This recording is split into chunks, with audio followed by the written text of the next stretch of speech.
అందరికీ నమస్కారం. నా పేరు K Srinivasarao, tax consultant cum mutual fund distributor.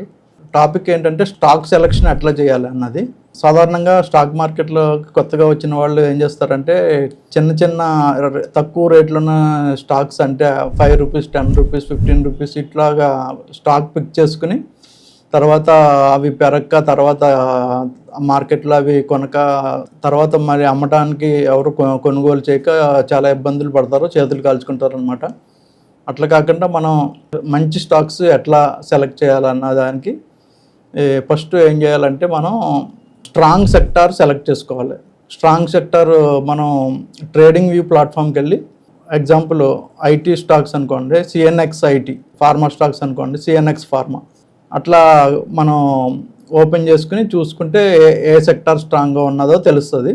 For example IT sector స్ట్రాంగ్గా ఉందంటే ఐటీ సెక్టార్లో మంచి స్టాక్ ఏమన్నది అన్నది సెలెక్ట్ చేయాలంటే మళ్ళీ మనం ట్రేడింగ్ వ్యూలోకి వెళ్ళి ఫర్ ఎగ్జాంపుల్ ఇన్ఫోసిస్, ఇట్లా పెర్సిస్టెంట్ సిస్టమ్స్ ఇట్లా మనం టైప్ చేసుకుని చూసుకుంటే మనకి ఏ స్టాకు స్ట్రాంగ్గా ఉన్నదో తెలుస్తుంది అనమాట.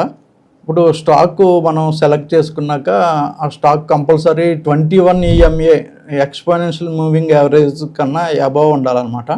ఆ స్టాకు కంపల్సరీ స్టేజ్ 2లో ఉండాలన్నమాట. స్టేజ్ 1, 2, 3, 4 ఉంటాయి ప్రతి స్టాక్కి. స్టేజ్ 1 అంటే అది R&D స్టేజ్ అనమాట. స్టేజ్ 2 అంటే growth stage. Stage 3 consolidation stage. Stage 4 falling stage అనమాట. కంపల్సరీ స్టేజ్ 2లో ఉండేటట్టు చూసుకోవాలన్నమాట మన స్టాకు.